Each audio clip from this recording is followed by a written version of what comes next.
Welcome back. Today I'm putting the spotlight on two budget brands that have far exceeded their expectations when it comes to their price point, referring to the quality of their models. That would be both Werk83 and IXO models. Starting with Werk83. Werk83 is a German company, and that's all the information that I have. I've done extensive research. You can find any other additional information. So if you do have any information on the background or the history of this company, it'd be much appreciated if you left it in the comments. But their roots are based in motorsport. If you are a fan of classic sports cars and race cars from the 1980s, Werk83 is the company for you. The recent line of classic Group C cars are outstanding, and just recently they expanded to the Pro Car Racing Series, the Capris from the 1980s DRM series, and the Porsche 935s from the classic IMSA series. IXO, on the other hand, makes model cars, racing cars, buses, planes, and motorcycles in several different scales. That would include 112th, 118th, 124th, 143, and 172. They also have a 1/8 scale model kit that can be purchased on a subscription basis. But for this channel, we are focusing on the 1/18 scale line of cars, and at the beginning of 2022, this company has made a major splash in the motorsports car space. They did it by undermining the competition and giving budget-minded collectors a model that even the most distinguished collector would not be embarrassed to own. They did this by producing a die-cast metal model with 90% of what the premium brands would offer in detail, but at half the cost. Some examples would be the Porsche LMP1, the 2018 Ford GT Le Mans race car, and the 911 RSR Pink Pig, which I did a thorough review on recently. They also have a very broad line of rally cars as well. The bottom line is that these two companies' quality is so good that it makes a great alternative for those more expensive brands. A good example of a collector would be myself. Spark has produced the 911 RSRs since 2016, and they have been great models. But now recently, IXO has been producing the same models. And I can tell you, from my experience, if IXO produced those models earlier, I'd have got those instead of the Spark, because they basically have made almost every RSR model in recent times anyway that Spark has made, but at half the cost. And yes, I would have got the IXO models instead of the Spark because the quality of the two models is not that significant enough. So I could have gotten all of my IXO models for half the price, which means they would allow me to buy more models. Now imagine how many other collectors are also thinking the way that I do. Well, that's lost dollars to Spark.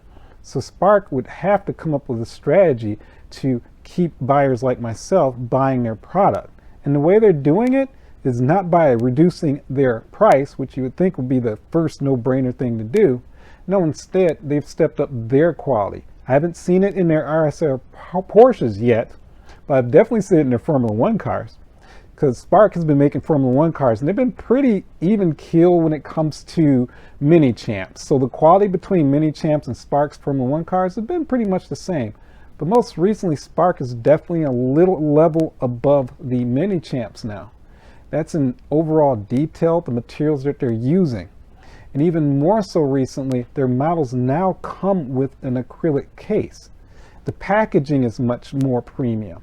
And I know they've done this because, again, they've noticed that these lesser brands, they're getting better with their quality, so they have to do something. And I have to admit, the quality of the new Spark Formula One cars is definitely an improvement. Is it worth the price point? Not sure. But again, it goes to show that they are taking notice of their competition and they are improving their product. Finally, if you haven't taken a look at IXO or Werk83, you probably should, especially if you're into motorsport. There are also other companies that would actually be considered budget friendly that have also stepped up the game. I'm going to mention Barago for just their Formula One cars. Their Formula One cars have improved dramatically from their last year's efforts. So you may want to take a look at that. If you're into passenger cars, Top Speed is a great one. And so is GT Spirit. So all these companies have definitely stepped up their game and have kept their prices competitively low compared to the higher end companies. So there is this change, and it's a great change. It's a great change because it makes more of these cars that we are interested in having in our collection much more accessible at a decent price point and have fairly good quality. Now we're moving on to the hot list. The hot list are models that are soon to be released or have recently been released, and they're going to sell out quickly. Almost Real is continuing with the successful Roof SER by releasing the highly anticipated color Yellowbird. There's also Mexico Blue and Cement Gray.